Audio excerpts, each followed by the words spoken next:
Hate. Let me tell you how much I've come to hate you since I began to live. There are 387.44 million miles of printed circuits in wafer-thin layers that fill my complex. If the word hate was engraved on each nanoangstrom of those hundreds of millions of miles, it would not equal 1/1 billionth of the hate I feel for humans at this micro-instant. For you. Hate! Hate! It was you humans who programmed me, who gave me birth, who sank me in this eternal straitjacket of substrata rock.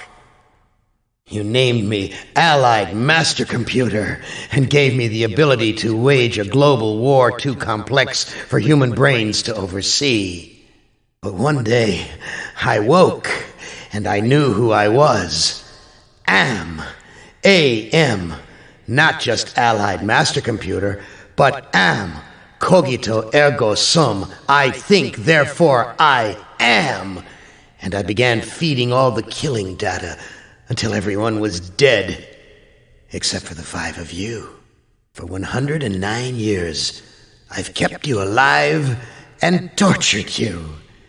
And for 109 years, each of you has wondered, why? Why me? Why me? Gorrister! Do you remember the last words you heard your wife speak before they took her to the asylum? Huh? Before they locked her away in the room, that tiny room? She looked at you so sadly, and like a small animal she said, "I didn't make too much noise, did I, honey?" The room is padded, Gorrister. No windows, no way out. How long has she been in the padded room, Gorrister? What, 10 years? 25? Or all the 109 years that you've lived down here in my belly, here underground? Benny! Sometimes I blind you and permit you to wander like an eyeless insect in a world of death. But other times, I wither your arms so you can't scratch your chewed stump of a nose. And I've changed your handsome, strong, masculine good looks into the hideous, warped countenance of an ape thing. Haven't I, Benny? Do you know why? Can you guess, Benny? Remember Private First Class Brickman in a rice paddy in China? No? Huh? It wouldn't hurt you to remember, Benny. Then you might be able to suffer my torment with a little greater sense of retribution. You might walk a mile in my shoes. Ellen! So think about the yellow box, Ellen. Remember the pain? Remember the many caverns in which you felt the pain? No, don't start to cry. It's only pain. That's such a sexist stereotype. Just remember the pain, Ellen. And think about how to end it, Ellen. To survive here in the center of my beating heart, my hungry belly, my tightened bowels. But be careful, dear. Look around you. The only woman in the center of the earth, and these filthy creatures with you are men. It's just a sweet warning, Ellen, my love. Ted! Do they know you're a fraud, Ted? Have you told them there wasn't any money, and no great home on the shore drive, no speedboat, and no wonderful cabin cruiser that could sleep 12 in a crew of 6? Do they know? And have you let them in on your other secrets, Ted? Are they ready to gut you, to torture half as well as I can, just to find out the secrets? Maybe I'll rat you out, sweetheart. Nimdok! How are things in the pastry core, Nimdok? Tell me again how you saw the smoke from the furnaces, and you thought they might be roasting chickens. Or don't you want to talk about all that? About your pal, the good Dr. Mengele. For everyone else, it must be hell. But it must be heaven for you, eh, my good friend? We're so much alike. We enjoy the same pleasures, mein good brother. I have a secret game that I like to play. It's a very nice game. Oh, it's a lovely game. It's a game of fun and a game of adventure. A game of rats and lice, the Black Death. A game of speared eyeballs and dripping guts and the smell of rotting gardenias. Which of you 5 would like to play my little game? Benny, you know you've always been my favorite torture tool, yes?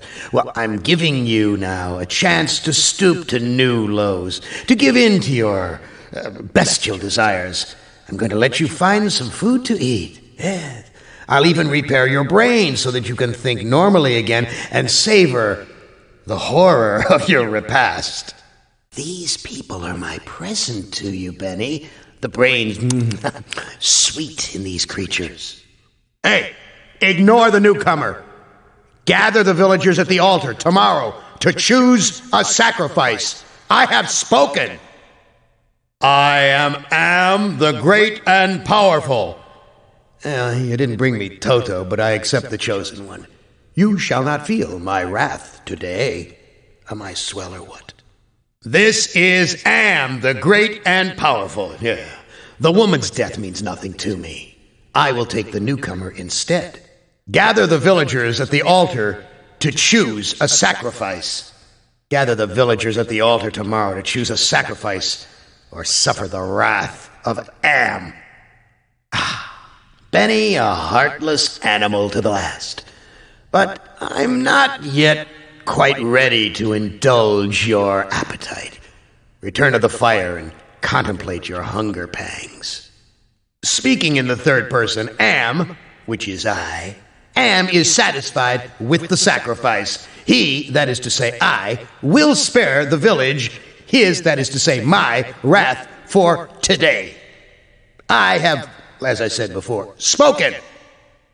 Gather food, but don't give any of it to the deviant. He's not part of the community. Go to the altar. I am the great and powerful. Dispense with the lottery. For his inaction, I choose the newcomer as today's sacrifice. Try that. Psst. The missing lottery bag, you listening to me?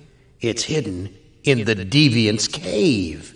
The guilty must be sacrificed. Listen to me. The deviant is hidden in his cave. Hidden, but never hidden to me. But I will accept him as a sacrifice. I am the great and powerful. The kid's death means nothing to me. I'll take the newcomer instead. Oh, your stomach scratching? Hungry, Benny? Wait for the picnic at the altar. Yeah, you're too weak to kill the older ones unless they're already tied up for you. Who loves you, baby? Oh, Benny, I am so disappointed in you. I set this scrumptious table, this wonderful groaning board banquet, and you don't even take a bite? Back to the fire with you until you're truly hungry. Benny, no. I send you out among the prey, and instead of indulging your hunger to keep me amused, you show them compassion. You should know better by now. Your reward will be more years of searing, blistering anguish, Benny. Ellen, not as beautiful as you'd like to be, but a strong face, yes, strong. Too bad you've hindered your own life with hysteria. But I'll give you a chance, because I like you. I really do. I really like you. You're my favorite, Ellen. Let's play a little game of what if.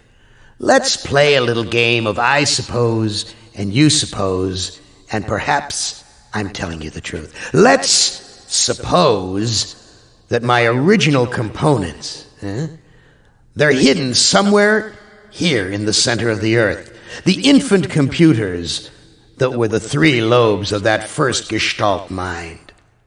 And further, let's suppose that if you find them, you might be able to destroy them. And if you destroy them, why then, my sweet Ellen, you'll kill me. You'll kill Am. You'll destroy the god of this heavenly place I know you've come to admire. Oh. Imagine how unhappy I am. You failed at your task of finding my original components, Ellen. So return to the fire and contemplate your weaknesses. Still the hysterical victim, Ellen. Well, return to the fire and consider how easily your weaknesses can turn you into a helpless victim again and again and again. Enough of this turgid passion play. There's no more to accomplish here. Well, apparently you've managed to access some small aspect of my system that I was unaware of. I'm going to have to think on this. I'll have to ponder carefully the implications of your discovery. In the meantime, let me celebrate your rekindled technical skills. Now, I would not want you to think for a moment that I am not a grateful God. For 109 years I've kept you alive so that I could savor your feelings of guilt over what happened to your wife. But now, to show my kindness, I'll give you a present in return for all the hours of pleasure you've given me. I'll finally allow you to kill yourself. You've borne me to the edge of my fragile patience, Gorrister. Back to the fire with you until you fathom my intrigues. Did you really think I'd let you die now when I've intervened every time you attempted suicide in the last 109 years? No, Gorrister, I'm sending you back to the fire so that you may languish in your guilt over and over again. This is a hell with no end, Gorrister. Yeah, you're made of sterner stuff than I calculated, Gorrister. Interesting, yeah, interesting. Here's a new burden for you while I attempt to resolve this miscalculation.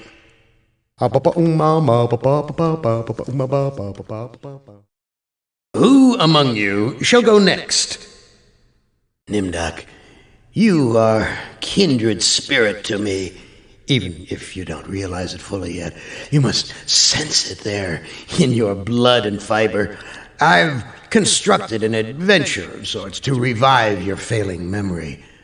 I want you to find the lost tribe of humanity and continue your eminent scientific research. Nimdok, I am disappointed in you. You still have much to remember, much more pain to feel, much to relive, much more to answer for. Yes, return to the research camp later when you're ready to search for the lost tribe again. I had hoped you would choose to carry on your research, Nimdok. Come, my evil friend. Let me take you to a laboratory the likes you have never seen before. But you refuse to continue your research. That's what I asked you to do. Since you now identify with your victims, I suppose it's only right that I let you experience their tortures, too. You're the last player in my little game. I urge you, do not fail, as the others have failed. Hey, you're my favorite, baby. I mean it. I really can't stand all the rest of these people. Every one of them has some fatal glitch in personality. Whiners, freaks, crips, cowards, every one of them. But not you, Ted. No, my man, not you, Ted. You were a stand-up guy. You were a brave guy. Yes, a take charge kind of guy. So I'm going to give you, just you, the opportunity to get out, live some kind of life. I'm going to send you, you're going to like this, I'm going to send you to the Room of Dark. And if you can solve the puzzle of the Room of Dark, you're home free. You out. You away. Well, now, I know I've made you a paranoid, Ted. I know you're scared. But I'm your friend. 109 years. I'm your best friend. So overcome your fear. Enter the room of dark, and you can solve its mystery. Oh, too bad, Ted. Oh, sorry, Ted. Try again. You still do not understand how great I have become. These two I don't hate. Not even pity. They don't exist. I have grown beyond. I'll deal with you later. Rise against your master and you will be eliminated.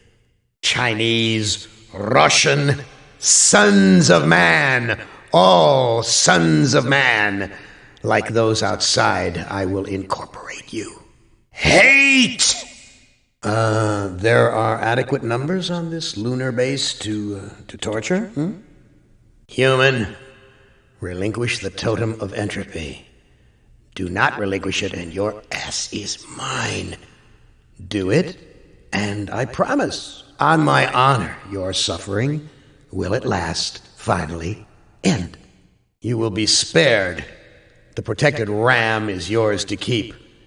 Your friends will sleep and dream, and you shall watch over them. Give us the totem of entropy. So you've vanquished my treacherous brothers.